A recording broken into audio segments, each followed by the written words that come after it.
안녕하세요. 다니엘 선생입니다. 생명과학을 공부하는 학생이라면 멘델을 기억할 것입니다. 오늘은 멘델 이야기부터 시작해 보겠습니다.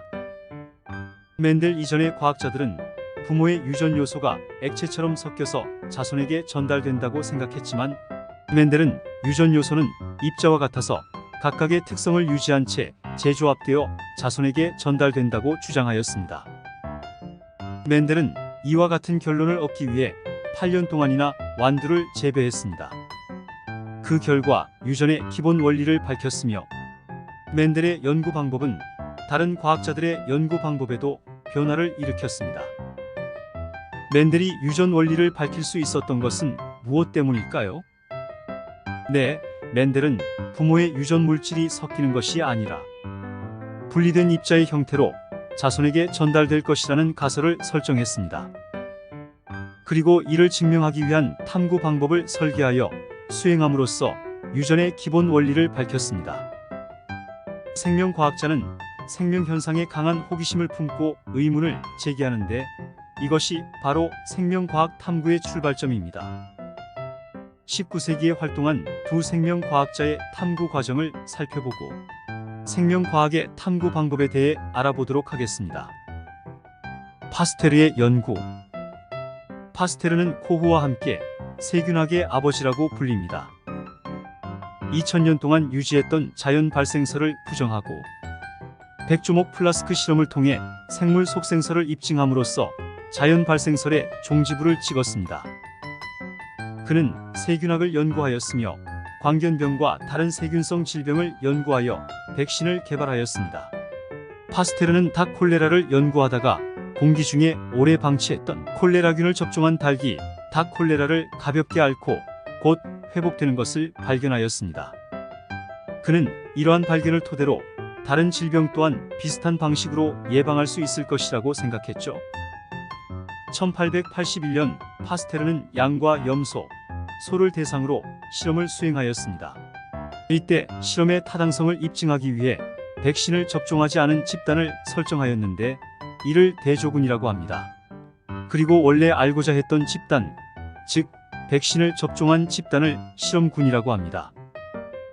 파스테르의 연구는 질병이 일어나는 현상을 인식하고 질병의 원인균을 약화시킨 백신을 예방 접종하면 그 질병에 걸리지 않을 것이라는 가설을 세우면서 시작됩니다. 가설이란 인식된 문제에 대한 잠정적인 결론을 말합니다. 파스테르는 다음과 같은 절차를 거쳐 본인이 세운 가설을 입증하였습니다. 첫째, 관찰과 문제인식. 자연현상이나 사물을 관찰하고 의문을 제기합니다. 오래 방치했던 닭 콜레라균을 접종한 닭이 닭 콜레라를 가볍게 앓고 곧 회복하는 것을 관찰하고 백신이 질병을 예방할 수 있는지 알아보기로 하였습니다. 둘째, 가설 설정. 의문의 답이 될 수 있는 가설을 세웁니다. 파스테르는 탄저병 백신을 양에게 주사하면 탄저병 예방 효과가 있을 것이라고 생각했습니다. 셋째, 탐구 설계와 수행. 가설을 검증하기 위한 탐구 계획을 세우고 여러 변인을 통제하며 탐구를 수행합니다. 탄저병 백신을 주사한 집단인 실험군과 탄저병 백신을 주사하지 않은 집단인 대조군을 설정하여 탄저균에 노출시켰죠. 넷째, 결과 정리와 해석. 실험에서 얻은 결과를 정리하고 자료를 해석합니다. 탄저병 백신을 주사한 동물은 모두 건강하였고 백신을 주사하지 않은 동물은 죽었거나 죽어가고 있었습니다. 다섯째, 결론 도출. 가설을 평가하고 보편타당한 결론을 이끌어냅니다. 탄저병 백신은 탄저병을 예방하는 효과가 있다는 결론을 내렸습니다. 이처럼 가설을 세우고 예상한 결과가 실제로 나오는지 검증하는 탐구 방법을 연역적 탐구 방법이라고 합니다. 가설을 검증하기 위해 탐구 계획을 세우고 수행할 때에는 결과에 영향을 줄 수 있는 변인을 통제해야 합니다. 변인에 대해 좀 더 알아볼까요? 변인에는 독립변인과 종속변인이 있습니다. 독립변인이란 실험 결과에 영향을 미치는 변인을 말합니다. 조작 변인과 통제 변인으로 다시 나눕니다. 조작 변인은 실험에서 체계적으로 변화시키는 변인입니다. 예를 들어 온도에 따른 식물 생장이라고 하면 온도를 변화시켜야 하는데 이를 조작 변인이라고 합니다. 일반적으로 그래프의 X축에 표시합니다. 통제 변인은 실험에서 일정하게 유지하는 변인입니다. 식물 생장의 온도 이외의 조건은 모두 동일하게 유지해야 하는 것을 말합니다. 종속 변인은 조작 변인에 따라 달라지는 변인을 말합니다. 온도에 따른 식물 생장이라고 했죠? 식물 생장은 길이를 측정해야 합니다. 이를 종속 변인이라고 합니다. 일반적으로 그래프의 Y축에 표시합니다.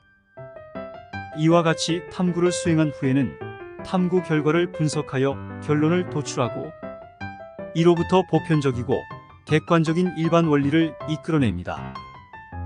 만일 가설이 틀린 것으로 판정되면 그 원인을 분석한 다음 가설을 수정하여 다시 탐구를 설계하고 수행해야 합니다. 파스테르의 탄저병 백신 연구 방법을 통해 연역적 탐구 방법을 알아보았습니다. 그럼 다윈과 함께 비그로를 타고 여행을 떠나볼까요? 다윈의 연구. 다윈은 진화론으로 유명한 생물학자이자 지질학자입니다. 진화론을 체계적으로 정리한 뒤 저서 종의 기원을 통해 공식적으로 진화론을 발표했습니다. 다윈은 1831년부터 비그로를 타고 5년 동안 탐사 여행을 했습니다. 그는 세계 각지에서 채집한 다양한 자료를 주의 깊게 관찰하고 기록하면서 의문을 가졌습니다.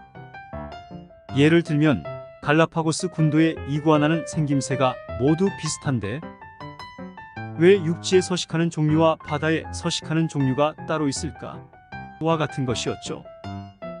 다윈은 수집한 자료를 바탕으로 1859년에 종의 기원이라는 책을 발간하였습니다. 그는 모든 개체군은 종족 보존에 필요한 수보다 많은 자손을 남기는데 그 가운데 환경에 적응한 개체가 더 많이 살아남아 더 많은 자손을 남긴다는 것을 골자로 한 자연 선택에 의한 진화론을 주장했습니다. 다윈의 탐구 과정을 보면 비그로를 타고 세계 여러 곳의 자연 현상을 관찰하고 채집한 자료가 바탕이 되어 진화론에 이르게 되었다는 것을 알 수 있습니다. 예를 들어 갈라파고스 군도의 핀치에 관한 탐구는 핀치의 부리 모양이 모두 같지 않다는 것을 관찰하면서 시작됩니다. 다윈은 채집한 핀치를 관찰하여 서식 지역과 먹이에 따라 핀치의 부리 모양이 달라졌다는 사실을 알게 되었습니다. 다윈의 연구처럼 여러 가지 관찰 결과를 종합하여 결론을 이끌어내는 탐구 방법을 귀납적 탐구 방법이라고 합니다. 귀납적 탐구는 연역적 탐구와 달리 가설 설정 없이 탐구가 진행됩니다. 그럼 귀납적 탐구 방법의 과정을 알아볼까요? 첫째, 자연현상 관찰과 문제 제기. 자연현상이나 사물을 관찰하고 궁금증을 갖습니다. 다윈은 갈라파고스 군도의 여러 섬에 서식하는 핀치의 부리 모양과 크기가 다른 것을 관찰하고 핀치의 부리 모양과 길이는 왜 서로 다를까? 라는 의문을 가졌습니다. 둘째, 관찰과 실험 수행. 관찰 방법과 실험 방법을 고안하여 수행합니다. 핀치를 채집하여 부리 모양을 스케치하고 부리의 길이를 측정합니다. 셋째, 관찰 결과와 자료 해석. 관찰 결과를 분석합니다. 관찰 결과를 분석하여 먹이에 따라 핀치의 부리 모양이 다르다는 것을 알게 되었습니다. 넷째, 규칙성 발견과 결론 도출. 보편타당한 결론을 도출합니다. 서식 지역과 먹이에 따라 핀치의 부리 모양이 달라졌다는 결론을 내렸습니다. 귀납적 탐구 과정과 구별되는 것이 있는데요. 귀추적 탐구입니다. 관찰을 통해 반복적으로 발견된 규칙성을 진술하는 것이 귀납적 탐구인데 반해 인과적 의문에 대해서 여러 가지 가능성 있는 설명을 탐색하여 그 중에서 가장 가능성 높은 설명의 아이디어를 고안해내는 활동을 귀추적 탐구라고 합니다. 귀추적 탐구 사례로는 다윈이 생물의 진화 현상을 설명하기 위하여 가축 사육에서의 인위 선택 등의 설명 체계를 빌려서 자연 선택 이론을 창안한 것이 있습니다. 자, 그럼 과학적 사고력을 길러볼까요? 완두를 이용한 멘델의 유전 연구는 연역적 탐구인가요? 귀납적 탐구인가요? 논리적 근거를 바탕으로 답해볼까요? 네, 그렇습니다. 멘델의 유전 연구는 유전 물질이 입자의 형태로 자손에게 전달될 것이라는 가설을 설정하여 이루어졌으므로 연역적 탐구 방법이라 할 수 있습니다. 정리하겠습니다. 연역적 탐구 과정은 관찰과 문제 인식, 가설 설정, 그리고 탐구 설계와 수행, 결과 정리와 해석, 마지막 결론 도출 순서입니다.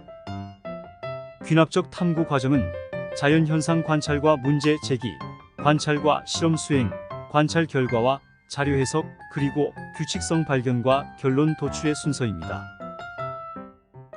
문제입니다. 한 과학자가 케냐의 초원에 서식하는 가젤을 관찰하던 중에 가젤은 치타가 주변에 나타난 것을 알면 흰 엉덩이를 높이 치켜드는 뜀뛰기 행동을 하는 것을 발견하였습니다. 가젤이 뜀뛰기 행동을 하는 까닭이 무엇인지를 설명하는 가설을 세워볼까요? 예시 답안을 제시하면 가젤은 공격받기 쉬운 새끼들로부터 포식자의 주의를 돌리기 위해 뜀뛰기 행동을 할 것이다 라고 할 수 있습니다. 지금까지 생명과학의 탐구 방법에 대해 알아보았습니다. 수고하셨습니다.